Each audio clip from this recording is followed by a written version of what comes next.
Hey y'all, Sarah Ansboury here, and today we are talking about this paddle face right here. It's one of the simplest things that you can do to work on your game and pay attention to why is the ball popping up, why is it going into the net? Well, this is usually the issue. Okay, so when you look at a paddle face, open, think of an envelope, or closed, okay? So what happens is players try to control this action way too much. Okay? What we have to remember is the shoulder joint is where the pushing of, let's say, a dink is coming from. Now what happens are players want to utilize their wrists too much. Okay? So we've got a couple of things. If I'm up here, okay, in my position at the non-volley line, when I have my contact point, okay, so here's my base contact right in front of me. See how that's slightly angled, okay? So this does two things. So the first thing it does, it lifts the ball over the net. So when I'm pushing the ball, it's actually going to go over. The second thing that it does is it's the first thing that starts my top spin. So essentially always remember, a dink is probably going to have topspin. It's a low to high motion. So I'm generating that low to high motion, okay, and I'm creating an angle that starts that lifting motion. So again, that topspin motion is created on contact. What happens are players try to generate it on the follow through. We have to actually go from the start. So let's just look at this dink for a second. Okay, let's just watch that paddle face.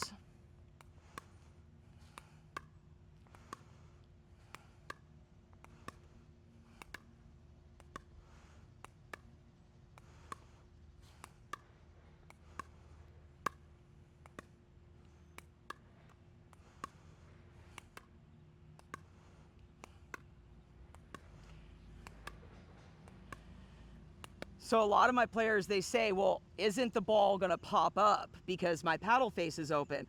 So remember, this is why the follow through is really important. I wanna make sure to carry the ball in my paddle. I'm not just flicking it up with my wrist, I'm allowing the paddle to kind of hold the ball, and then look where my paddle is. It's already ready for the next shot. I can go high, I can go low.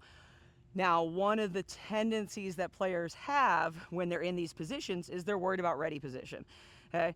Well, here's the thing is, okay, I can kind of push that ball, but if I'm worried about, hey, I've got to get back into ready position, look what this paddle does. Very quickly, it actually is popping the ball up. So what I want my players to actually focus on is the follow through. When they finish the follow through, I want to let that naturally guide so it's out there already ready rather than creating a compressed action that pulls my body backwards, weight into the heels, pops the ball up, any of that kind of stuff, okay? So remember, very, very simply, okay, especially if I'm taking a dink in the air, it is literally doing all the work, okay? The problem is players get stuck either too flat with their contact, okay, or they're trying to do too much with the action of taking it in the air. So this is where the grip really does come in handy, okay? So this index finger right there is actually supporting the angle of that paddle, okay?